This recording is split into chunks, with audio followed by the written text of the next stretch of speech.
ಕಚೇರಿ ಬಗ್ಗೆ ಕಿರಣ ಖರೇಡಿ ಅವರು ಇದನ್ನ ಮಾಡಿದ್ರು. ಈಗಾಗಲೇ ಮೊನ್ನೆ ಸನ್ಮಾನ್ಯ ಕಿರಣ ಖರೇಡಿ ಅವರು ಬಹಳ ಸ್ಪಷ್ಟವಾಗಿ ಸಂಪೂರ್ಣ ವಿಷಯವನ್ನ ತಿಳಿಸಿದ್ದಾರೆ.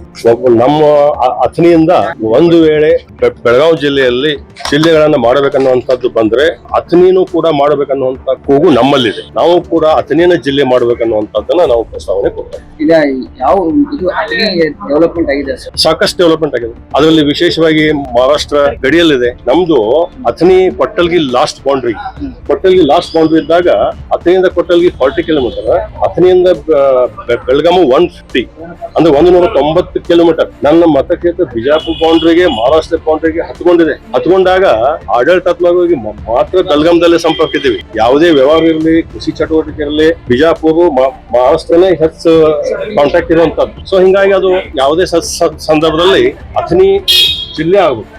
ಒಂದ್ ವೇಳೆ ಅಥಣಿ ಜಿಲ್ಲೆ ಮಾಡುವಂತದ್ದು ಏನಾದ್ರು ಅಡಚಣೆ ಬಂದ್ರೆ ನಾವು ಬಿಜಾಪುರಕ್ಕೆ ಸೇರ್ಕೋತೀವಿ, ಬೆಳಗಾಂಗೆ ನಾವು ಅಲ್ಲ ಅನ್ನುವಂಥದ್ದು ಕೂಡ ಅಥಣಿ ಜನರ ಪರಿಸ್ಥಿತಿ. ಅಲ್ಲೇ ಸರಳ ಅಥಣಿಯಲ್ಲೇ ಏನೊಂದು 75-80 ವಯಸ್ಕರದಾರ, ರೈತರು ಅದಾರ. ಅವರು ಸೊಲ್ಲಾಪುರ, ಬಿಜಾಪುರ, ಜತ್ತು, ಮಿರಜು, ಕೊಲ್ಲಾಪುರ ಇವನ್ ಪುನಃ ತನಕ ಹಚ್ಚಿದ. ಅದು ಬೆಳಗಾವಿಗೆ ಬಂದಿಲ್ಲ ಅವ್ರು. ಯಾಕೆ ಬರುವಂತ ಪ್ರಸಂಗ ಇಲ್ಲ. ಇವನ್ನಿಂತ ನಾವೆಲ್ಲ ವ್ಯವಹಾರ ಎಲ್ಲ ಅಲ್ಲಿ ಆಗ್ತಾವ. ಮೆಡಿಕಲ್ ಸಾಂಗ್ಲಿಗೆ ಹೋಗ್ತಾರ, ಮಿರಜ್ ಹೋಗ್ತಾರ. ನಮ್ಮಲ್ಲಿ ಉದ್ಯೋಗ ಎಲ್ಲ ಬಿಜಾಪುರ, ಸೊಲ್ಲಾಪುರ, ಕೊಲ್ಲಾಪುರ. ಆಡಳಿತಾತ್ಮಕವಾಗಿ ಇದ್ದವರಿಗೆ ಬೆಳಗಾಂ ಸಂಪರ್ಕ.